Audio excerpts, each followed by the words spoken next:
is in decline, not danger, disaster in real time. Put out the fire, ooh, put out the fire. Metafoodians rise, this is your power. And here in India, one truth stands the same.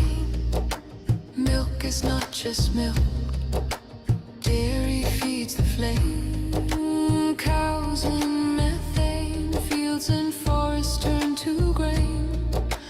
Politics, culture, carbon, all wired to the same chain. Every cup of curd is heat in the air. Every block of butter is a forest repair. It's not a small habit, it's a planetary affair. Put out the fire, put out the fire. Echoes and rise, this is our hour. Energy fixes half the hurt, Dr. Rao made that clear. But food fixes the other half, the half that's burning here. Change the plate, change the land, change the future's atmosphere. Put out the fire, put out the fire. Metafoodians unite, this is your choir.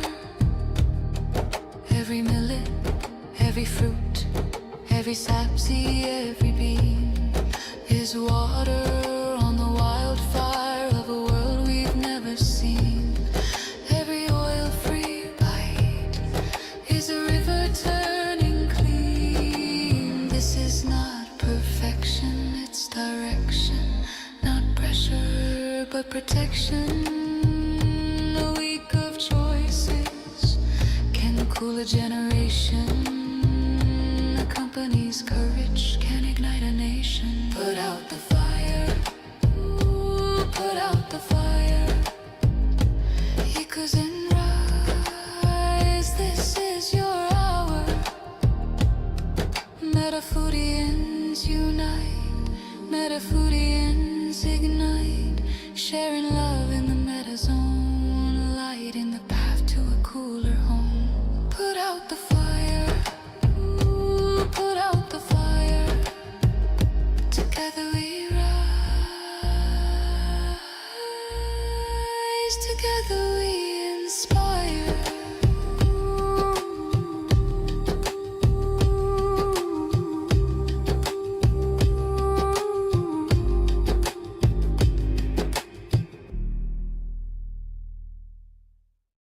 Welcome to the Planet B podcast, where truth, transformation, and faith converge. Join us as we flip the script on ecological despair, guided by Dr. Sailesh Rao's vision for a compassionate, rewilded vegan world. Let's begin the journey to the greatest transformation in human history. Hello, everyone, and welcome to episode 19 of the Planet B podcast.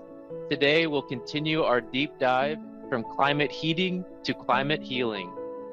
Dr. Rao, thank you for joining us once again. Thank you. Thank you for making this happen. If you don't mind, if you could start with the opening quote of chapter 19. Yeah, the opening quote is from Stephanie Pace Marshall, and she said, adding wings to caterpillars does not create butterflies. Right? So we have to choose to transform from within to the climate healing phase, from the climate heating phase. So we have to first recognize that our notions of superiority, saying that all this technology we have created makes us so powerful. Look how powerful we are. All that nonsense has to go. Right. So it is puncturing the ego of humanity, first and foremost. Thinking that we are superior to animals and to all other life on the planet. Yeah. So right at the beginning of chapter 19, you state that we have to choose to transform from the climate heating phase to a climate healing phase. So what exactly does that mean? So right now, we have been heating the planet. Heating meaning we are setting all kinds of fires everywhere. We literally were heating the planet, and we are Yeah. destroying forests. We are extracting for ourselves. It's like, there's an insatiable hunger. We are grabbing, grabbing, grabbing, right? Yeah. And now we have to choose to restore. We have to choose to cool the planet. And we have to choose to stabilize the climate of the planet and choose to stabilize the life support systems of the planet. Why? Because we want this planet to be our permanent home. Mm.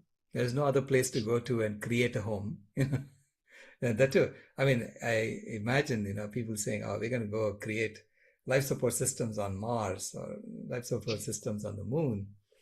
And you're starting from scratch. And you ask them why? Because this is destroyed. Can we not fix this? Isn't it easier to fix this than to go off somewhere else? Isn't that an absurd path to follow? Right? So we have to choose to want to fix this and to maintain it forever. Okay? And see this as a permanent home and the animals as our fellow passengers on spaceship Earth. And in fact, they are the ones who wanted us to create homeostasis for planet Earth. So I say, start thinking of them as your boss. And so that's going from ego to eco phase. So there's an eco phase, which is where we are equal to all the animals, all the other beings. But before you get to the eco phase, I say you have to go through the seva phase. And seva means service, selfless service. Selfless service to the other life forms on Earth. Okay? Only then are we going to be able to recover the life support systems of the planet and heal them and to repair them. Right. Because if you look at the planetary boundary transgressions, the worst transgression is loss of biodiversity, right? The loss of wild animals. Why are we losing them? Because they don't have enough food, they don't have enough water, and their habitats being destroyed and it's being polluted and so on. So now we have to restore their habitats, make sure that they have enough food, make sure that they have enough clean water to drink, fresh water to drink. So we have to tell them we want you. Right. We want you to stay. We want you to be here with us. And that requires us to serve them, literally. Right? So you're not here to take from them, you're here to give to them. Right. So we have to sort of undo the damage that we did. And that's what the seva phase is all about. Where you serve the wild animals, where you bring back their habitats, we bring back, like, there was one waste treatment plant that I was touring. And it's a waste treatment plant for a city, right? They showed me how they treat the water. And at the end, they said, this water is drinkable, according to the USDA, the US Department of Agriculture. It's a drinkable water. I said, so then why don't you feed it back to the drinking water system of your city? They said, no, we cannot do that. I said, why not? They said, because it's still full of pharmaceuticals and other chemicals. Oh dear. That they don't check. They only check for biological contamination. They don't check for chemical contamination. Oh dear. Right?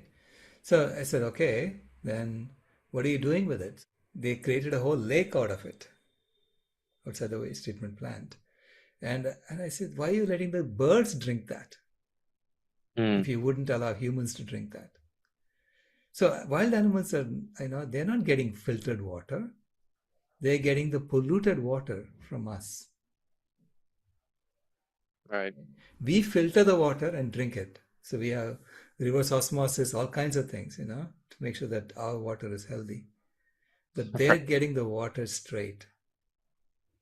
And so this is why they're all dying. There are lots of, there's lots of reasons, but, the water is not clean, the food is not clean, the food is not available, they don't have enough shelter, habitats are being taken away from them, and they're being, killed, right? We are going around doing lethal conservation, which is we say there are too many deer, so we go and kill a bunch of deer. You'll be killing mothers. So the children don't have Right. any mothers, and then they die. So nature always amplifies what you do. Right? All right. So we have to now go and beg them to stay. So that's the saver phase. And that's what I Right. see happening in places like Sadhana Forest. Sadhana Forest, they're not growing any food for human beings because it's intended for wild animals. We are there to serve the wild animals. We are there to make sure that they have enough food to live on, they have drinking water to live on, and then they're happy and they'll keep coming back. And do you see that style of living and rewilding in conservation as being a model for Planet B, where that style would kind of be replicated around the world? Absolutely. I see that as the quintessential Planet B project, Sadhana Forest, So it's a project where you're restoring life, restoring wildlife. You're undoing the damage that happened. So could you take us through a little bit more about Sedona Forest for people like me? I've never visited there. Give us a mental image of that style of living in the rewilding effort that they're doing. Yeah, it was barren land 20 years ago. And basically, volunteers from around the world came together and they first created water retention structures. So they dug up lakes, so to speak, so that the rainwater would stay there. And then they planted native trees that used to be there. And they managed to get the first few trees growing. And then they built the soil in that area. A lot of the soil is built with human waste, by the way. And people who come to Sadhana Forest are all going to be vegan because they only serve vegan food, healthy vegan food, so that the waste from human beings is non-toxic.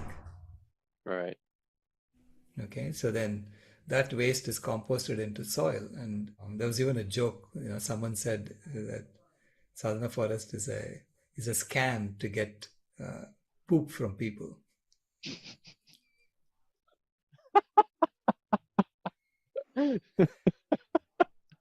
Right? So because that's what they're doing, they're converting that into soil. It takes about a year for it to compost and become soil, human waste. And that soil is used in restoring the forest. It sounds like the elephants and the jackfruit. Absolutely. Yeah, it's the same thing.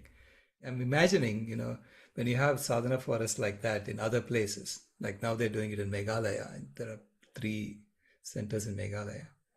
And Meghalaya used to be full of forests. And then they discovered that there is coal there. So they went and destroyed the forest to dig out the coal. And now we are trying to restore the forest that used to be there, right? It's the same kind of work that needs to be done there as well. And so it's a project in which the wild animals are the ones you're serving, right? They're not there to serve us. We are there to serve them. So the people who live in Sadhana Forest, they're not expecting luxury accommodations. So it's a comfortable place that you can sleep in, and it's got a nice kitchen where you can work together, and it's a community kitchen, and all the meals are eaten together. But the objective is to restore the forest. That's why they're there, right? And people come and go. Some people come and stay for a couple of years. There are people who have been there for a long time too. But a lot of people come and go. They stay for a month, couple of months, and they volunteer. Whatever skills you have, you can bring them and you deploy them for that purpose. So I imagine sadhana forests around the world, right? Similar sadhana forests where you're restoring your local forests. or your local mangroves, or your local prairies that used to be there. So trying to restore the original ecosystems that used to be there, so that the Earth's life support systems become stable again. Hmm. And what we see is over the 20 years of Sedona Forest, it went from barren land, and now 20 years later, what does it look like, and how has it changed? It's lush green, and it's a great place to go live in, to stay in. You immediately feel connected when you go there. I walk around barefoot everywhere. It has Wi-Fi, so it has connectivity, so it has internet. So, and it has solar panels for collecting energy from the sun, and batteries so that you can have some energy at night as well. It's not a luxury accommodation for people to put their feet up and expect things to get done. You are there to help get things done. So think of yourself as firefighters for the planet. You're putting out the fire for the planet. Firefighters are not expecting, to live in a big mansion in between their bucket brigade duties. Yeah. And then the animals you mentioned as well. So from barren land, the forest has returned, lush green has returned in 20 years. Have the animals come back as well?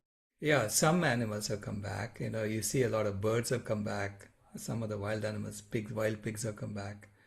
But some of the predators have not come back yet. So yeah, it's a process, right? So you have to bring back the predators. So you create this balance. And as you grow this in the neighborhood, now the water levels have come back in the villages surrounding Sadhana Forest. Wow. Water levels have increased by 15 feet, I think. So it's incredible what can happen in 20 years when you have this small dedicated group that is just focused on this rewilding effort. And then if you were to multiply that around the world, it's incredible how fast we could restore the ecosystems of this planet using this Planet B systems approach. Absolutely. You have to systematically want that to be your objective function. You have to change the objectives of civilization to be not about extraction, but about restoration. All right. So we'll go into how you would do this systematically, in the following chapters. But basically, I'm saying that we need to use our systems know-how to understand why the system is behaving the way it is today, and to design new systems that behave the way they should if you want a thriving planet. So we must all agree that we want a thriving planet first. All right. And that kind of transitions into your Judy Carmen's concept of Homo ahimsa, which means kind hominid. So could you share a little bit about that terminology?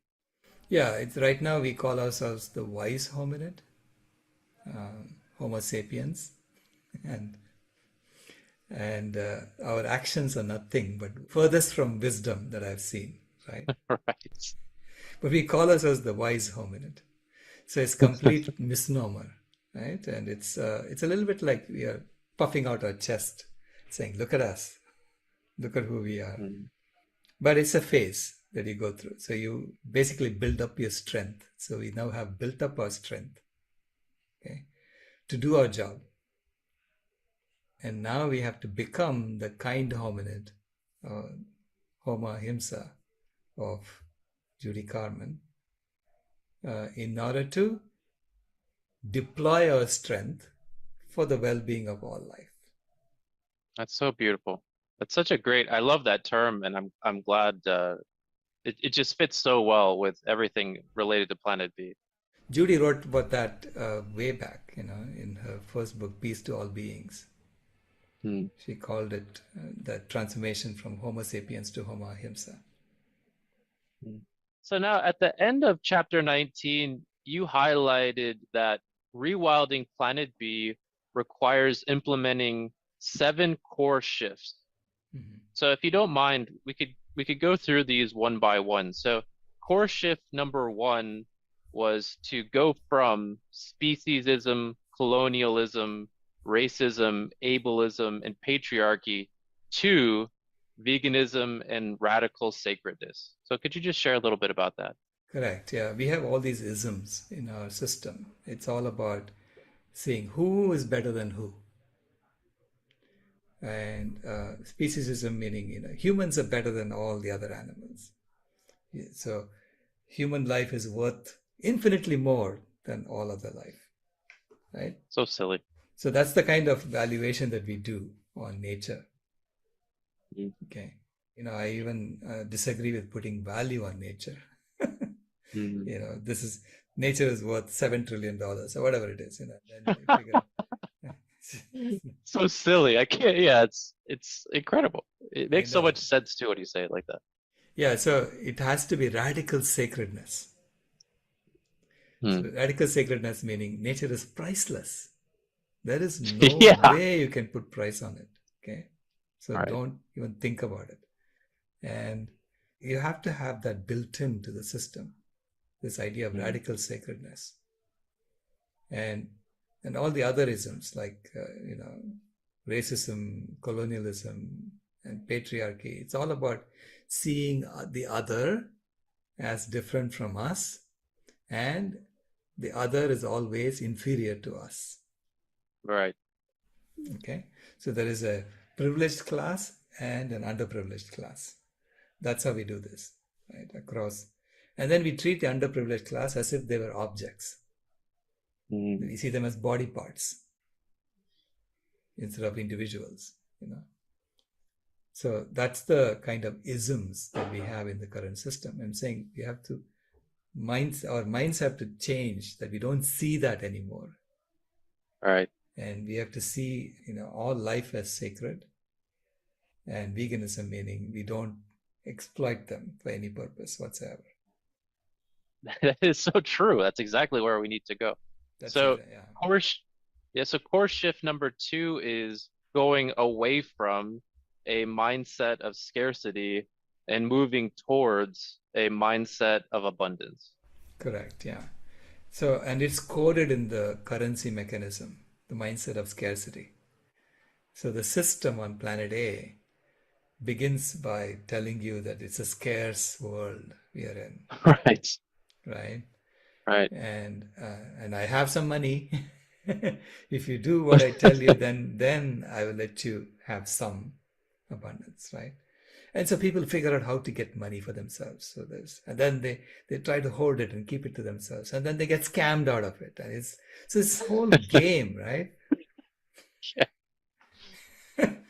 That's the mindset of scarcity that drives us in this current system. So we have to have Yeah. that mindset of abundance, meaning you are constantly being generous. Why? Because you know that there is more coming your way. So true. So that's the kind of currency system we are designing for Planet Mm. B, where, initially people said you don't even need any currency. But I said, we have to have some way of measuring our impact and measuring that Hmm. we stay below certain threshold, right? And so that's why I say that there's some measurement that needs to happen. That's the currency that we are talking about. And that has to be a currency that gives you a mindset of abundance. Meaning you're giving away things because you know that you're supported. All right. You're figuring out how to give away more of your gifts.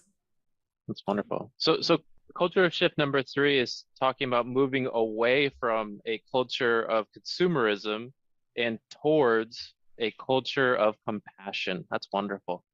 Yeah. Cultural consumerism says that I don't have enough. I need more. I need more. Right? And we have a system that actually convinces you that you are less than who you are. So true. Yeah. Right? Constantly trying to tell you, hey, did you measure up to this ideal? Yeah. Or you haven't measured up to that ideal? Then you need this to get to that ideal, right? So there's a constant messaging that happens in the system to tell you that you are less than who you are. This actually goes back to the previous chapter, but we didn't mention it, was the advertising. That all is done very systematically through advertising on planet A. Absolutely, yeah. And advertising is one of the primary activities of the corporations, right? Yeah. Because if they don't advertise, they shrink and die. They're constantly trying to grow, and that's where the pathology comes in. When you are constantly trying to grow. So this is why the culture of consumerism has to change to a culture of compassion, where you're there to alleviate suffering, help others, and because you are already full, you don't need any more Right. for yourself. So you have to be comfortable in your own skin. Living that way just feels so good too, because there's no greater feeling than helping someone, and in the end that actually it helps yourself as well. Correct. It's a system of love and upliftment. Yeah, but you have to create a system around it, right? That's the Right. thing. Yeah, Right. because currently the system is dragging us down. And systems are human engineered, and I'm saying any human engineered system you can change anytime you want. You can just choose to say, okay, I'm done with this, I'm going to move on to that one. I choose that now. Right. Yeah. Okay, so core shift number 4, so moving away from a money-driven economy and moving towards a service-driven economy. Right, yeah.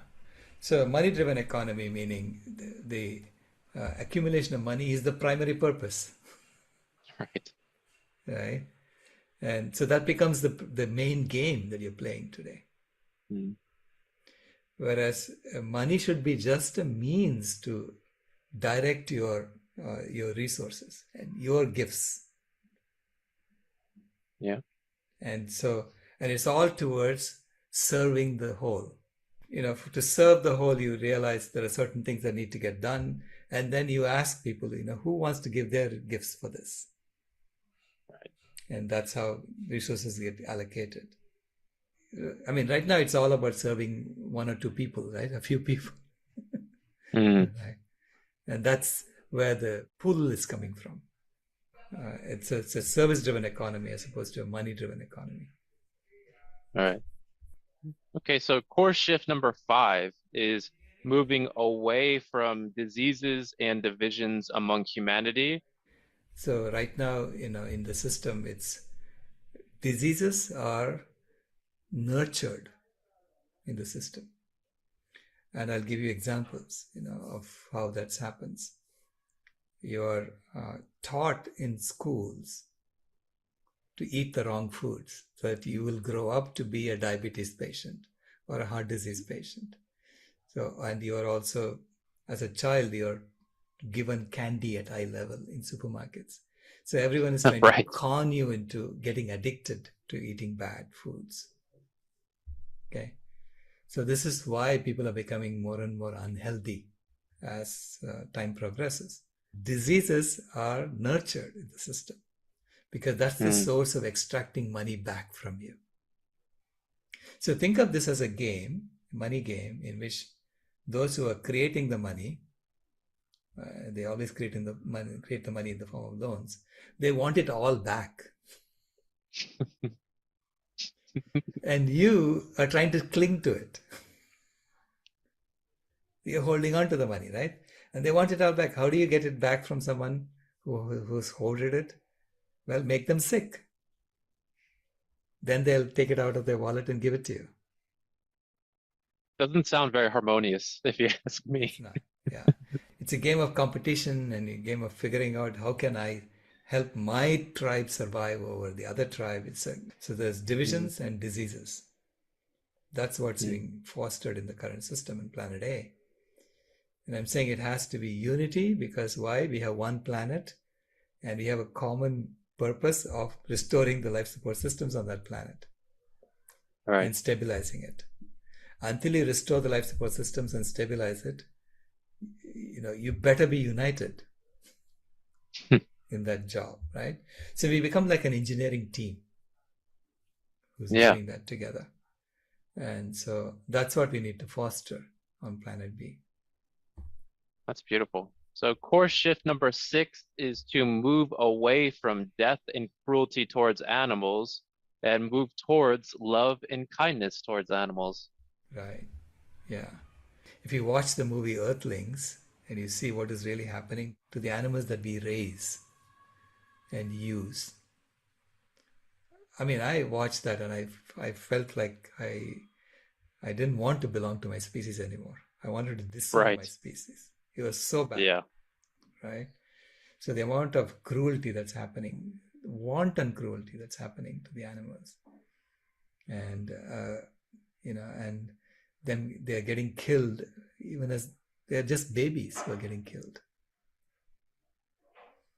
So, but our natural instinct is to love them, is to be kind to them, and I want that to become normalized. Right? That's what needs to be normalized on planet B. So there is nothing happening behind closed doors that you have to hide from children.